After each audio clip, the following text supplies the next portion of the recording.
नमस्कार, आप देख रहे हैं ग्रेटर जम्मू। मैं पंकज खजूरिया। और कल असेंबली इलेक्शंस का रिजल्ट जो है वो आ गया है। उसके बाद से जो है अटकलें तेज लगाई जा रही हैं कि कौन होगा डिप्टी सीएम। हालांकि सीएम के लिए अगर बात की जाए तो डॉक्टर फारूक अब्दुल्ला ने तो क्लियर कहा है कि उसपे जो सीएम हैं वो उमर अब्दुल्ला ही होंगे। और उसके बाद जो है अटकलें लगाई जा रही हैं। अभी जम्मू से कौन से चेहरे जो हैं वो नेशनल कॉन्फ्रेंस जो है उठा सकती है और एक बैलेंस जो है वो गवर्नमेंट बन सकती है। हालांकि ये नतीजे जो आए हैं अपने आप में ही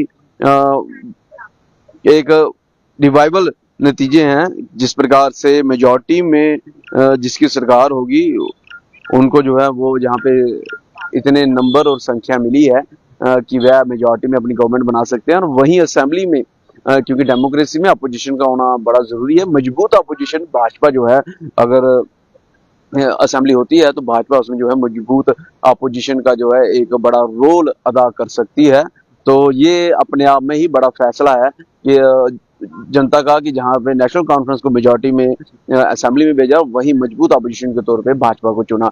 लेकिन कौन होगा डिप्टी सीएम जम्मू कश्मीर का, ये भी अटकलें लगाई जा रही हैं। और रिवाइवल ऑफ एनसी इस पर बातचीत करेंगे। रिवाइवल ऑफ उमर अब्दुल्ला जो बीच में फिकल करते थे, जो बातें कहते थे उसके बाद उसके जो कहा होता था कि उसके विपरीत कार्य करते थे, इन सारी चीजों के ऊपर। लेकिन कल उमर अब्दुल्ला ने जब बातचीत की जर्नलिस्ट से, बातचीत की मीडिया हाउसेस से, तो तब बड़े बैलेंस जो है उनकी तरफ से एक बयान आया। उन्होंने कहा कि ये जो गवर्नमेंट बनने जा रही है इसके लिए चैलेंजेस है, लेकिन जिस व्यक्ति ने एनसी को वोट किया है ये गवर्नमेंट उसके लिए भी उतनी है जिस व्यक्ति ने भाजपा को वोट किया है। ये अपने आप में एक बड़ा बयान था। और कहीं ना कहीं प्रधानमंत्री जी ने भी जो है वो नेशनल कॉन्फ्रेंस को मुबारकबाद दी। और उसके बाद जो है उमर अब्दुल्ला ने इस पे ये उम्मीद जताई कि जो डेवलपमेंट कार्य चल रहे हैं उसके ऊपर जो है वो सेंटर का, मरकज की सरकार का जो है वो समर्थन कंटिन्यू रहेगा।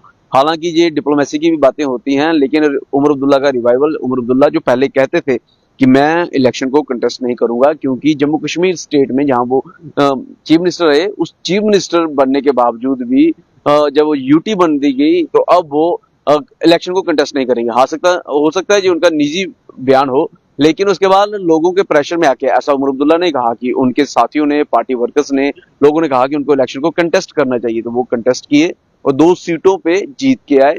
ये भी अपने आप में एनसी के रिवाइवल में एक बड़ी बात है। और अब उमर अब्दुल्ला उसी यूटी, जहां पे उन्होंने मना किया था कि मैं इलेक्शन को कंटेस्ट नहीं करूंगा और एक चपरासी के लिए भी अगर एलजी के पास जाना पड़े तो मैं कंटेस्ट नहीं करूंगा, लेकिन उसी यूटी के सीएम बनने जा रहे हैं। ये रिवाइवल एनसी का है, ये रिवाइवल उमर अब्दुल्ला का है। और कहीं ना कहीं माने तो रिवाइवल में सबसे बड़ा योगदान जो दिख रहा है, जिस प्रकार से जो वर्कर्स का, जो लोगों का फीडबैक आता है, और अगर लीडर उस फीडबैक को माने तो कहीं ना कहीं वो पार्टी को, वर्कर्स को और उस देश या प्रदेश को भी फायदा मिलता है। हालांकि ये जो फीडबैक अगर कांग्रेस ने अडॉप्ट किया होता तो शायद कांग्रेस की आज परिस्थिति कुछ और होती। कांग्रेस ने दिग्गज लीडर सतीश शर्मा, जो दिग्गज लीडर थे उनके मदनलाल शर्मा जी के पुत्र थे, उनको नकारा।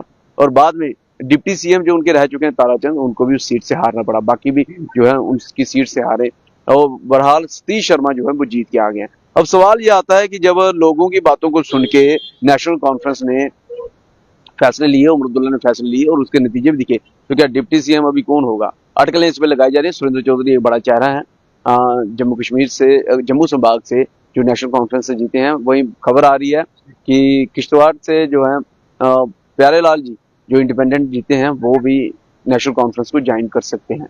तो नेशनल कॉन्फ्रेंस के जो विधायकों की संख्या है वो अभी बढ़ती हुई नजर आ रही है। और कहीं ना कहीं मुबारकबाद का तांता जो है सेंट्रल गवर्नमेंट से भी देखने को मिल रहा है। क्या डिप्टी सीएम सतीश शर्मा हो सकते हैं? इस अटकलों को खारिज नहीं किया जा सकता, इसके ऊपर भी अटकलें लगाई जा रही हैं, लेकिन आखिरी फैसला जो है वो सतीश शर्मा द्वारा ही लिया जाना है। जिस प्रकार से सूत्रों के हवाले से खबर आ रही है, सतीश शर्मा को भी कोई ना कोई एक बड़ा जो मिनिस्ट्री है, मंत्रालय जो है वो दिया जा सकता है। और उस मंत्रालय में जो है अगर डिप्टी सीएम हो तो सतीश शर्मा को शायद वो भी मिल सकता है। लेकिन ये देखने वाला वक्त रहेगा कि सतीश शर्मा कैसे जो है वो इन सारी चीजों को देखते हैं। और वहीं बात करें भाजपा की, भाजपा ने अपनी पोजीशन जो रिटेन रखी है जम्मू संभाग में। लेकिन देखने वाली चीज रहेगी कि जिस प्रकार से पहले ने अखा बंद रखी दी जम्मू के मुद्दे पर, तो उन अपोजिशन बैठी हुई अखा बंद रखेंगे।